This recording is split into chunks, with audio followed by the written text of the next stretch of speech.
All right, so just quickly on within, we are on a mission to make acupuncture and Chinese medicine as accessible as possible, introduce new solutions to new people.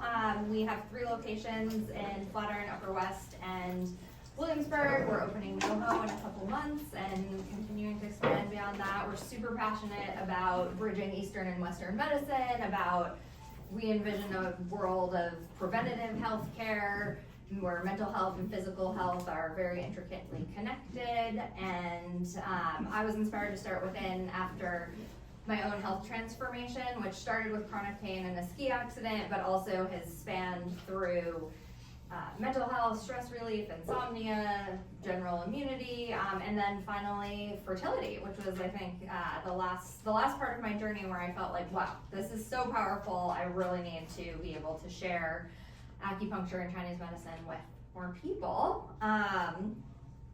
So that's what we're all about. We're so thrilled to have all of you guys here in our space. Well, I would love to start by having each of our panelists introduce themselves and a little bit about their background, and I also think how you got into the field and practice that you all are focused on. Can I start, Lindsay? Sure. Benefit of sitting next to me. Right. Hi everyone, again my name is Lindsay. I've been an acupuncturist for going on 15 years and I practice right here at Within. The way that I got introduced to acupuncture was through my own fertility journey. I was in my early 20s and I was diagnosed with premature, well they called it then premature ovarian failure. I don't even think they call it that anymore. Insufficiency, which is better than premature ovarian failure. I'm glad they changed the name. But I was really devastated because I had always pictured myself as a mom. And so I got introduced to acupuncture through my mother-in-law, who was also an acupuncturist at the time, which was auspicious because I never had acupuncture before. And it really changed my life. It didn't just support my fertility, but so much of it was about coming back into my body and feeling aligned with my own life, whatever outcome it was going to be. So I fell in love with the medicine. My daughter is now 18, so I'm in another waiting game of waiting to see if she's going to get into the school she applied to. But it's been part of my life ever since. And once I started reading, and so much of acupuncture is learning about your own body. So once I started reading all these books, and then I started reading acupuncture textbooks, and then I was like, okay, well, you might as well go to school. And so that's how I ended up here. Hi everybody, I'm Choi. I'm a reproductive endocrinologist and OB/GYN, like Dr. Talabian. In fact, we work together at CCRM, and that was part of the Progyny provider network, and I joined Progyny, which is fertility, family building, women's health benefit company here in the city, and it's a wonderful company. Happy to talk about it more ad nauseum. And so I found that what's really important to me is being able to help people. And so I love being able to help all the women who came through the door, talking about egg freezing, whatever else, family building, same-sex couples, single parents by choice, things like that. And I started to see how much of a difference having the right coverage, because it can be really expensive when you have to go through IVF. It can break the bank. People end up taking on second and third jobs. It's like heartbreaking when some people say, want to have a baby, been trying for 10 years, but I can't afford to. So having the opportunity to see how life-changing it could be, and when Progyny said, we need some full-time chief medical officer here, would you be interested in joining it? For me, it was the right moment to kind of scale my reach. And then fun note that I shared with the group, my mother is a retired physician, but she also had studied and done acupuncture for many years, and so this to me kind of is a great synergy. I'm so happy to be here tonight. So I'm Shiva Talabian. I'm also a reproductive endocrinologist and fertility specialist, OB/GYN by training, and I work at CCRM New York, which is just over on 53rd and 7th. I've been practicing fertility medicine also for about 15 years, and I've seen a lot of changes with the science and the technology, but ultimately what brought me into this field specifically was the opportunity to still use my hands, do something surgical, but also really to be involved in my patient's sort of emotional journey on becoming a parent. And one of the aspects of the field that I really love is to have that really intimate relationship with my patients, and having patients kind of tell you some of their most scariest times, and talk about really sort of personal matters with them is really important to me. And I always say I think that my job is most important when it's maybe not a straight shot, when it's maybe not necessarily working out right away. That's when patients kind of need me the most, is maybe when the treatment isn't successful at the first shot. Someone, actually, an acupuncturist who was shadowing me today asked me how I got turned on into Eastern medicine. So I always joke, as I've gotten deeper into my Western career, I've become more Eastern in my practice as well. I am, even just personally with my own health issues as well. So early on in my career, my first job, I worked out west, and I had the opportunity to work at a practice that actually we had a fertility acupuncturist who worked in the fertility practice. Some of you may know her in the field. Her name is Dr. Lee Hollander-Rubin. She's pretty well known, wrote a lot of papers, did a lot of research. So I was very sort of turned on, literally my first year out practicing, about how Eastern medicine can be integrated into the Western approach, particularly with fertility treatment. And really I've been a big advocate of incorporating it into my practice for my patients. So this is I love doing these sort of events and talks because I feel pretty passionate about it. Shiva, I'd love if you could just start with a brief 101 of IVF, and just to ground everybody, because I think there's lots of different stages. So I know that I think we may have a series, and there may be another talk coming up that's a little more sort of fertility preservation, egg freezing focused. But so IVF, in vitro fertilization, long history to it, but the general concept is that a woman will undergo ovarian stimulation. So every month, our ovaries have a handful of eggs that are the potentials for that month. And naturally, our brain makes FSH and LH and tells one egg to develop every month and ovulate. And there are others that are hanging out within our ovaries, and they sort of fizzle away, and they don't get utilized. So every month we typically ovulate one egg, hundreds of others, believe it or not, die off. And eventually, obviously, we run out of eggs.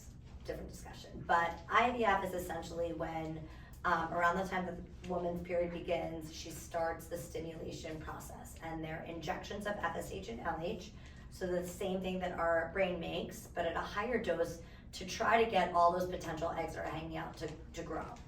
The eggs live within what we call follicles, which we can see on an ultrasound screen. So I always say the ovaries look like a chocolate chip cookie on an ultrasound screen, and those little chocolate chips are the follicles. So the goal is to try to get all of those follicles to grow, because each of them holds one egg in it. The eggs live in the follicles, they're immature, and the injections are getting them to grow and mature.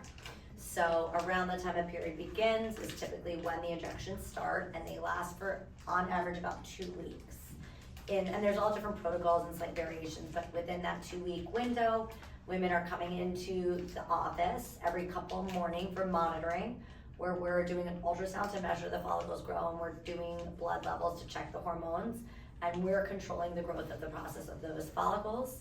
Eventually, in the very end, the women take what's called a trigger shot, which actually gets the eggs and the DNA to ovulate, and that's how they ripen. And usually about 36 hours after the trigger shot is an extraction. And that is about a 10-minute surgical procedure that we do in our office under sedation. So anesthesiologist puts an IV in, they're given sedation to sleep for 10 minutes, and it's a transvaginal ultrasound with a needle attached to it. So it goes in vaginally, the needle pierces the vaginal wall, and right on the other side of the ultrasound screen, the needle pierces into the ovary, into these fluid-filled follicles, and drains the fluid out. And then the woman wakes up and we have an egg count. This is where things can diverge. If the plan is just to freeze eggs, they freeze eggs. But if we're doing IVF and fertilizing them, we have sperm on hand, partner, frozen sperm, donor sperm, whatever it may be. And for every mature egg we get, we put 1 sperm into the egg. And the next day we look to see if it's fertilized and an embryo. And again, IVF has evolved, and some places do it slightly differently. I would say in 2025, most centers that have probably the most advanced technology and the best rates, we grow the embryos out for a full week, and then we biopsy and we freeze the embryos. So we are chromosomally screening the embryos before we implant them. At my practice, I don't do really any fresh transfers anymore. It's sort of obsolete. So the first month or the first 2 weeks are these shots. Patient's done, ovaries are cooling down, we're growing embryos, and then like I said, we're chromosomally screening our embryos. So we biopsy the embryo and then we freeze it. And then we get a report back that tells us if that embryo is chromosomally intact and correct. And the reason we do that is that the number one ingredient, primary ingredient to a healthy baby is that chromosomal backbone is there. And that is oftentimes why we miscarry, why we may not get pregnant, because that chromosomal backbone is not correct. So the way we do IVF, and I would say Ken and Janet can explain as well, in 2025, most of the sort of more sort of advanced centers with the best technology and the highest rates, it's a 2-month, or 3-month process really. The first 2 weeks, extract, patient's done, ovaries kind of are cooling down, get a period, and then we do what we call a frozen embryo transfer. And that can be medicated or a natural protocol, usually fewer shots or no shots at all. And we thaw and implant the embryo, and that's like a pap smear. It takes like 5 or 10 minutes. But it really is, like, again, nowadays I would say the first phase is the stimulation, extraction, make the embryos, and then at a later time, a month or 2 later, we implant. Is there kind of any trends you see in terms of how many cycles people tend to go through, or? I mean, even Janet can probably talk about that, because she's a lot of the data on It that. has a lot to do with the age, right? So one of the number one factors that really influences success rate, success meaning, am I gonna get pregnant, right? This is a lot of work, it's a lot of money, it's a lot of time, is the age of the person who's giving the eggs up, right?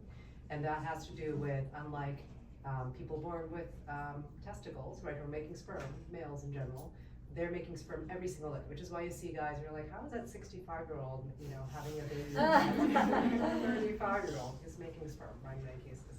Whereas we're, with people who are born with ovaries, with females, we're born with a fixed number of eggs. The number just kind of goes down with normal aging. There's no way to really stop that course. It is what it is, and it's not worth stressing over. And so as we transition from like age 30 to 35 to 40 to 45 as women, the probability of an IVF cycle giving us a healthy embryo that'll lead to a baby goes down with age. Doesn't mean it's impossible at age 40 or even 43, 44, 45 sometimes, but the success rates dwindle to like under, at 45, under 1 to 2%, right? And so that's where like being able to get that genetic information is super helpful. You can get information like, does this embryo have Down syndrome? It's a very common cause for miscarriage. And say, well, if it does, then maybe I don't want to use it, right? Or if you have a genetic issue, like some people will come in and see Shiva now and say, hey, everyone in my family had breast cancer. We found out we had the BRCA gene. I'm freaked out, I don't want my kids to get it, right? And so there are ways to actually test the embryos for that as well. So these are kind of different methodologies, but the success rates depends on a myriad of factors. Age of the egg source, sperm quality, the lab that you're working with, right? The doctor's experience. And so that's why it's really important. So with our Progyny network, all of our fertility doctors are reproductive endocrinologists. They've gone through, after 4 years of med school, 7 years of additional training, right? They're not to put down OB/GYNs, but they're like trained after they do their OB/GYN residency. So the success rates are a combination of all those different factors. And I think when you look at national stats, it can take people in the mid-30s, 40s range, 3, 4, 5 cycles before they find success. Under 35, you have the best prognosis. And what we're finding is when you use these tools, you don't have to use them all the time like genetic screening. For a lot of people, especially if you're 35 and above, it ups your odds once you get an embryo to ascertain, is this a usable embryo? And that actually can, if you're working with a great clinic, great doctor, great lab, really improve your odds for success faster. Yeah. Okay, great. Lindsay, do you want to talk a little bit about, I'd say, brief overview of how acupuncture can help fertility in general, and then specifically how it supports IVF? Yeah, so what I love about acupuncture is that acupuncture is helping the body to remember what it already knows how to do. So like you said, there are certain reasons why we might miscarry, and really what we're saying is that the body knows when it's the right time, and the body knows when it's the right egg. So what we're doing with acupuncture is really preparing the body for that process and trusting the body's wisdom. For a lot of women that I see in my practice, a big part of the acupuncture work is learning how to listen to their body, learning how to pay attention to, even if they're not menstruating, like a lot of women come in and then they're trying to conceive and they haven't had a period in a few months, right? And so learning how to listen to the subtle ways that our body is telling us what it's doing. So that becomes a big educational piece as we start rebalancing bit by bit. So one of the things that I love about acupuncture for fertility is that every person is different. Even if you have the same clinical diagnosis, whether it's PCOS or not endometriosis and not failure anymore, but ovarian insufficiency, from an Eastern medicine perspective, that could be coming from a number of different places. So our language is a little different. It might be liver qi stagnation, right? Or it might be kidney yin deficiency. But all of those fancy words mean is that each of us is uniquely designed, and even though our biology is the same, the way we interact with our environment is very different. So each diagnosis is going to have a different way of treatment. So we might say for one person, okay, exercise is great for you because you have liver qi stagnation. We want to get things moving. We're going to give you herbs and acupuncture points that are moving the chi. And for another person, we might say, okay, you actually need to take more naps and work less hours, and we need to fortify. So if you're in New York, you're usually one of those two things. Take a nap or blow off the stress. But so that's how the acupuncture supports. And so at the different stages of the fertility journey, a lot of times what we do is we'll work with someone around their menstrual cycle. They might have herbs and points that they use for the first half of their cycle when the egg is growing, and then acupuncture herbs that they use for the second half of the cycle. So we're constantly working to balance those two sides of the reproductive system so that you can have an optimal egg with the chromosomal backbone that you mentioned. And so with IVF, we're working with, we usually do acupuncture to prepare for and to support all of the symptoms that come with the different stimulation of the hormones and things like that. We work to bring blood flow to the uterus so that it can be a nice cushy home.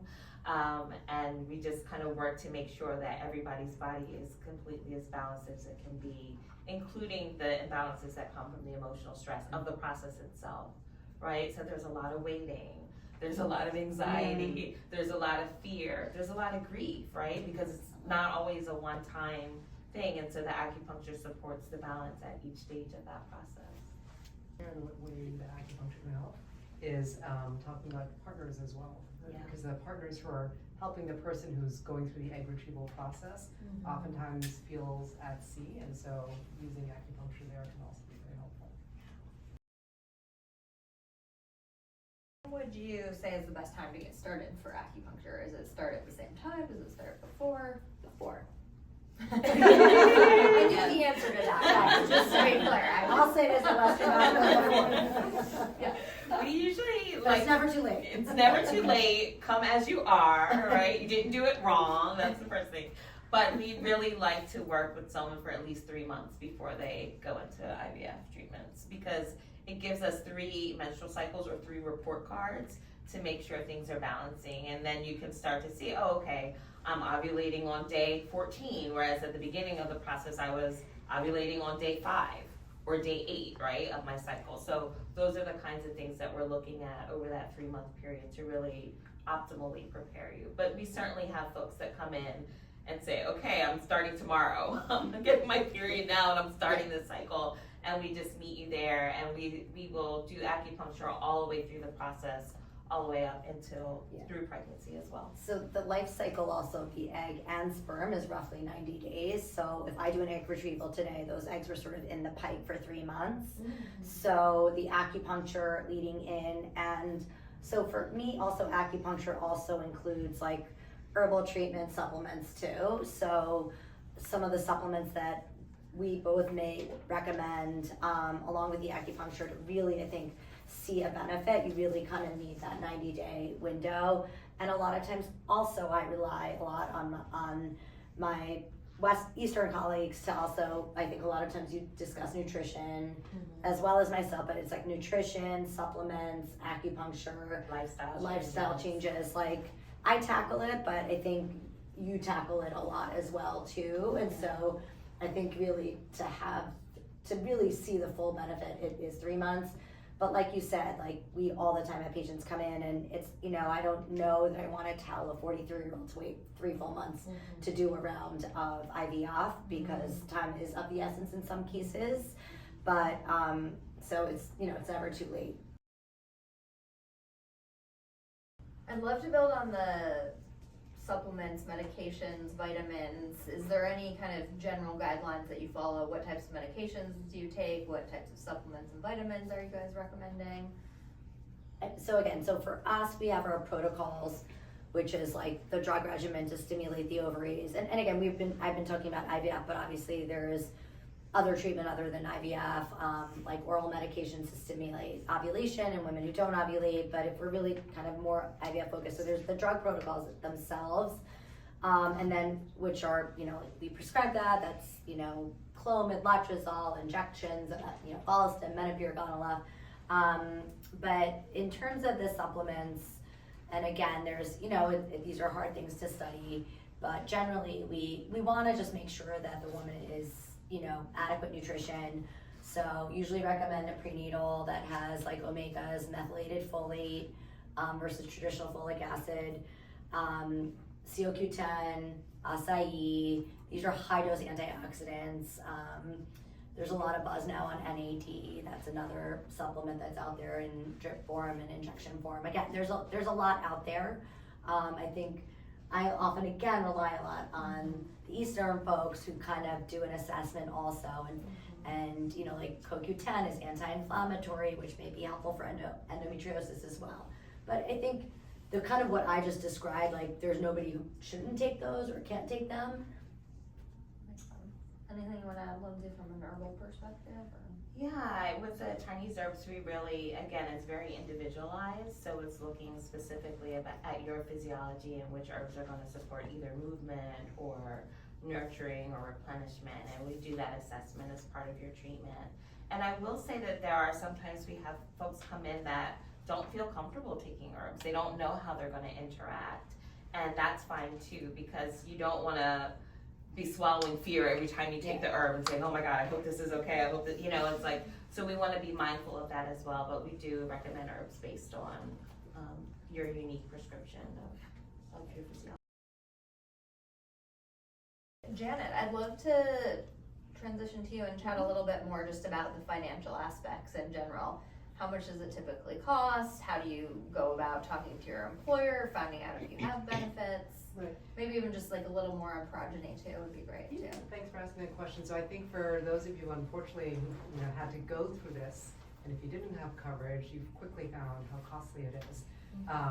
So the actual medical treatment process of going through IVF, that near 2-week process that Dr. Talabian described, including the transfer genetics cost, can, if you have to like pay for it out of pocket, easily $15,000, $20,000, $25,000, right? And then if you have extra embryos that you get to freeze to save and use in, you know, at an older age, there's that cost of keeping those embryos safely stored in a freezer tank. In those 10 to 12 days when you're getting prepped for your IVF egg retrieval, which is so important, you're using these hormone shots your doctors are prescribing you. Those are really expensive.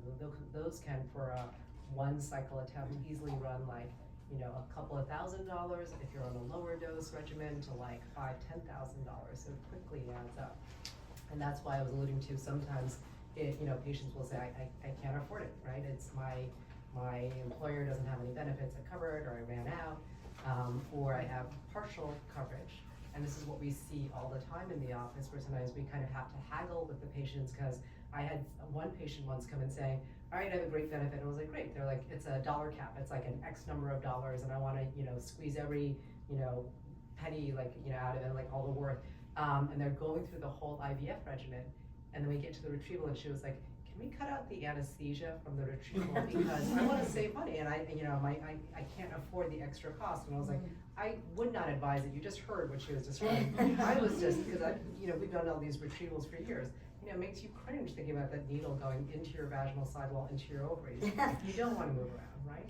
So it's really important to, you know, recognize if you have the benefit, you're very fortunate, and also be very kind of thoughtful about how you look at it.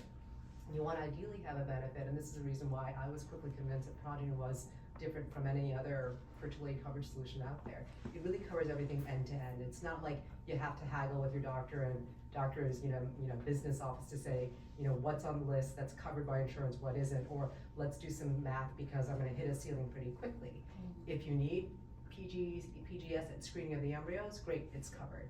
If you need special manipulation of the sperm, because the sperm is a little bit like, you know, sluggish or low in number, where they take the sperm and like inject it into the egg in the laboratory, that's covered, right? And it's a huge relief. I saw this over and over again when previously I saw patients coming in the door saying, all right, here's my 50-page EOB, explanation of benefit, and here are all the line items. I can't make heads or tails of it, and I don't even want to think about treatment right now because I can't even figure out if I can afford this, like the out-of-pocket and the co-pays and the deductibles. Whereas with Progyny, everything is like under one fee, one bundle. You don't have to prepay, you know, your doctor's offices and your employer's benefits, you know, have like all arranged this through Progyny. So it's much tidier. The other really important thing is it's really emotional, right? Level of stress and anxiety is on par.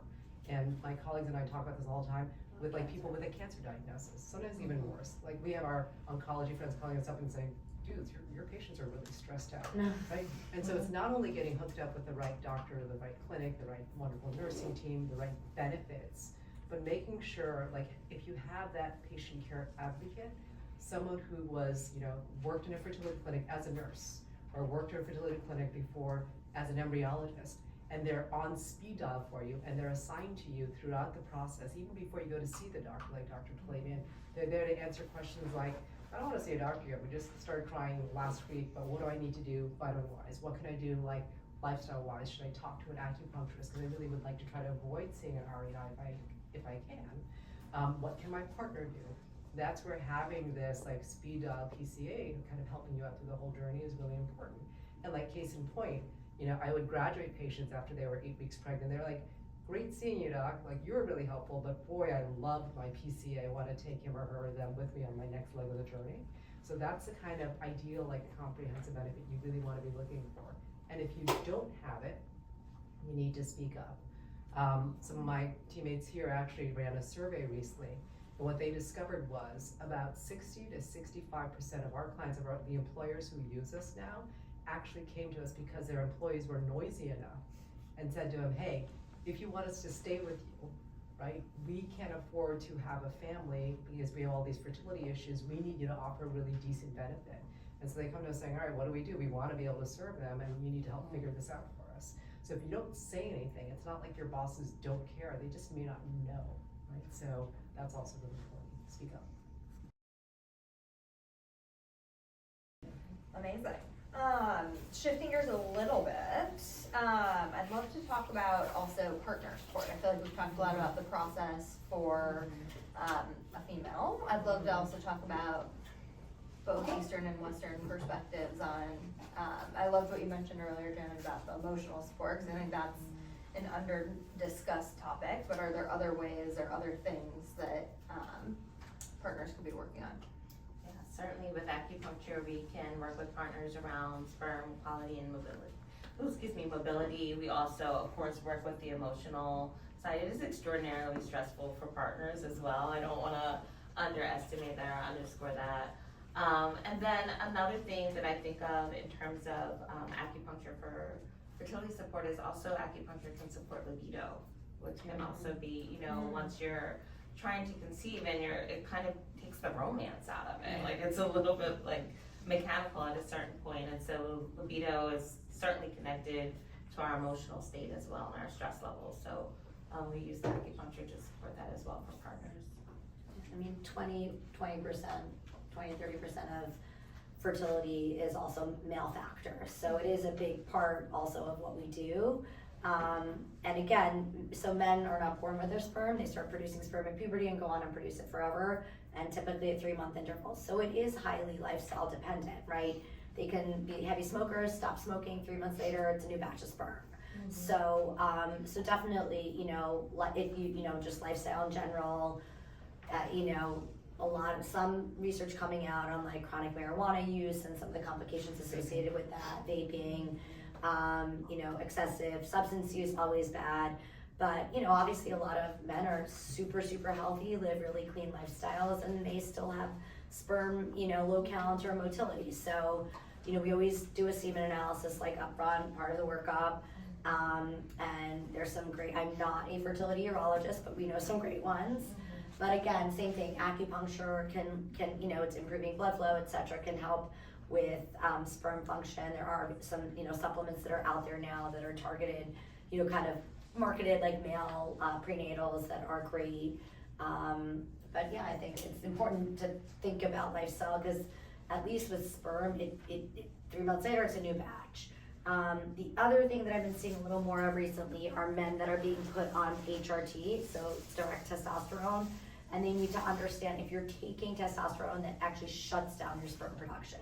So men who have low testosterone, who desire fertility, should not be given testosterone. They should be given Clomid or something that's stimulating the brain to tell the testicle to make more sperm and testosterone. So I've seen this come up a few times, actually, even in some same-sex couples who want children. And you have to, it takes at least 3 to 6 months to wash that out. Sometimes longer, yeah. So, and it's surprising to me. I'm like, who's prescribing you testosterone? Did they even? You're a young guy. Did they ask you if maybe you want kids? So it's something to be mindful of. All right, one last question, and then we can open it up for Q&A. Really helpful, Janet, to hear kind of how you think about benefits and speaking up. I'd also love to hear from Choi, Janet, and Lindsay, how do you think about finding the right fertility provider, reproductive endocrinologist, and acupuncturist? So, I think, I always say it's with fertility medicine, if you do need actual lab technology like IVF, egg freezing, embryo freezing, you need to really find the right combination of the right doctor for you, but also the lab. The quality of the lab is really important, and the lab technology is really important. So you want to do some research. You want to go to a lab that's tried and true, centers that have been around for decades doing this.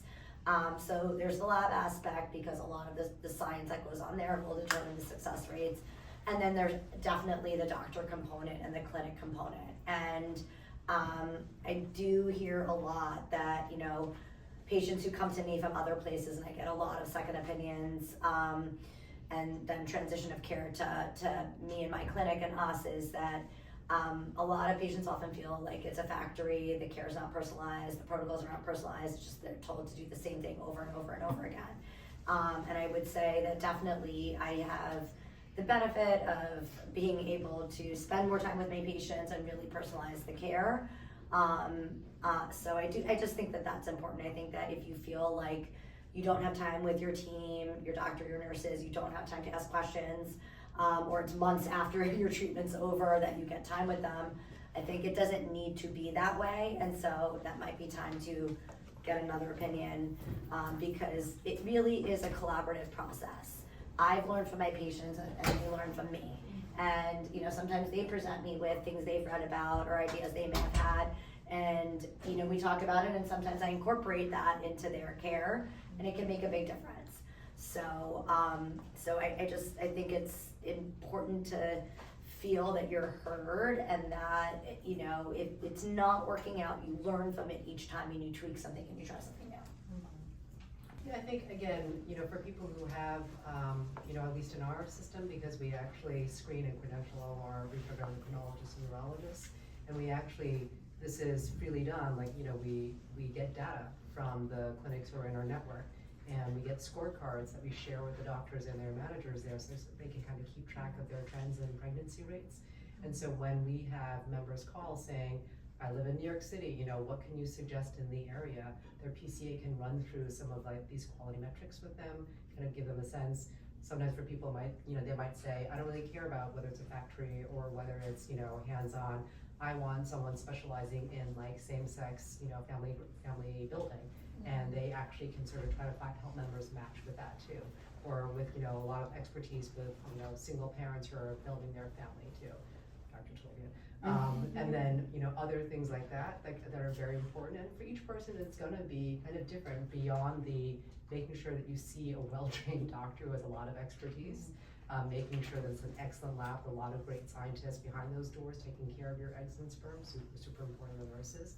And if you don't feel comfortable before you jump ship, it's worthwhile talking to your doctor and talking maybe to the manager in the office saying, I kind of like the initial vibe, but things kind of shifted, what can we do? Because sometimes they're just so busy they don't realize. So again, it's hard to always feel like you have to self-advocate, but speaking up a little bit too can also help you. Awesome. And what would you say, Lindsay, from an acupuncturist lens? I would say that you would definitely want to look for someone who has training or specialized training in fertility. There are so many different styles of acupuncture. There's sports medicine.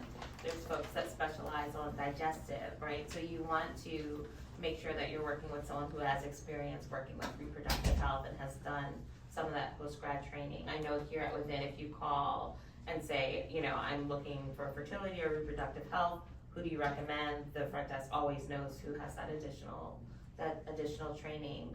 I would also say I agree that it's such a collaborative process, and you may be spending a lot of time with your acupuncturist, right? You might be coming twice a week, for example, for a month or two.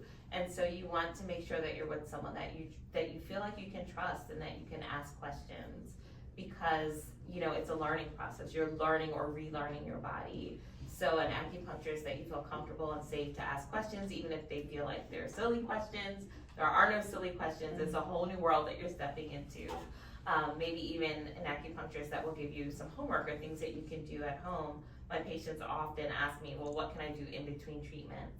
And I might give them an acupressure point that they can massage or a meditation to do. So those are the kinds of things that you want to look for, someone that's willing to meet you in that space and to be a partner with you as someone who's doing something to you.